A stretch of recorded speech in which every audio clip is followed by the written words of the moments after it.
বাগেরহাটের ঐতিহাসিক খানজাহান আলী দিঘি, এই দিঘিতে রয়েছে এবং দলাপাহাড় কালাপাহাড়।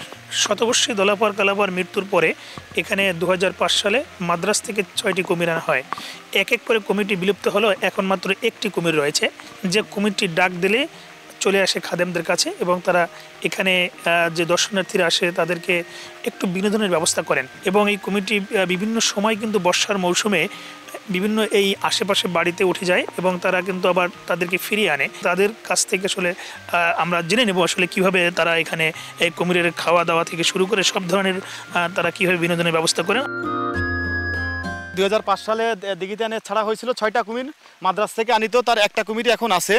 আর এই ধলাপাহাড় বেঁচে আছে। কালাপাহাড় 2023 সালে মারা গিয়েছে। ধলাপাহাড়কে প্রতিদিন ওকে খেতে দিই এবং আমার সাথে খুব ঘনিষ্ঠ বন্ধুত্বপূর্ণ সম্পর্ক। এই যে আমি মাংস কিনে নিয়ে আসি, প্রতিদিন ওর জন্য একটা মুরগি বাজেট থাকে, 2-3 কেজি মুরগি এনে ওকে খাওয়াই।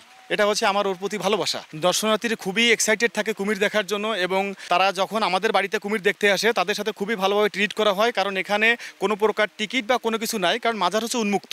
পীরের অলিদের দরবারে কখনো ঢুকতে টাকা লাগে না এবং এখানে কোনো কিছু মানুষকে হ্যারেজও করা হয় না। মানুষ আসে, কুমির দেখে, তারা ছবি তুলে, কুমিরের মাথায় হাত দেয়, তাদের কারো যদি মন চায় কুমিরকে খাওয়ানোর তারা কুমিরকে খাওয়ায়। এভাবেই তারা দর্শনার্থী দেখে চলে যায়।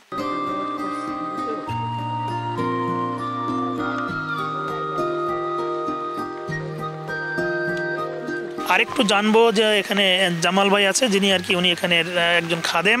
খানজাহান আলী রহমতুল্লাহ এদেশে ইসলাম প্রচার করতে আসার পাশাপাশি কিছু মানব সেবা কল্যাণমূলক কিছু কাজকর্ম করছে। কিছু বলতে না, অনেকগুলোই করছে। এর ভিতরে 360টা দিঘি, 360টা মসজিদ, এইগুলো উনি করছে। আর এটা লবণ এলাকা, এই লবণ পানির থেকে মানুষকে মুক্তি দেওয়ার জন্য উনি এই দেশে 360টা দিঘি খনন করেন। আর এইটা ছিল ওনার স্পেশাল দিঘি। এই মিঠা পানি সংরক্ষণের জন্য উনি এখানে কুমির অবমুক্ত করে যায়। কথিত আছে জিনদেরকে বা ঘোড়াদেরকে কুমির বানাইছে পানি যাতে পাহারা দেয়, যাতে মানুষ পানি অনিষ্ট না করে। 5 সালে 6টা কুমির আমাদের এখানে আনা হয়। কিছু মারা যাওয়ার পরে বাকি একটা এখনো আছে এখানে। এটাকে আমরা আর কি দেখে শুনে রাখতেছি। এই মাজারে যত দর্শনার্থী আসে প্রধান আকর্ষণ হিসেবে কুমির দেখতে আসে, সেজন্য ওই কুমির আমাদের এখানে অবশ্যই লাগবে। কুমির বেড়ে চলে যায় এর কারণ হচ্ছে সঙ্গী নাই। যখন ওদের মিটিং টাইম আসে ও পালা চলে যায়, বিভিন্ন জায়গায় যাওয়ার চেষ্টা করে। তাই মতো অবস্থায় একান্ত কাম্য জেলা মহোদয় বা যারা উপরে কর্মকর্তা আছেন তাদের কাছে বিশেষ অনুরোধ থাকবে যাতে এখানে কুমির এনে দেওয়া হয়, তাহলে আবারও নতুন করে বিনোদন সৃষ্টি হবে, মানুষজন আবার আসবে। কারণ এই দিঘির একটা অন্যরকম একটা মানে ঐতিহ্য বহন করে এই কুমির।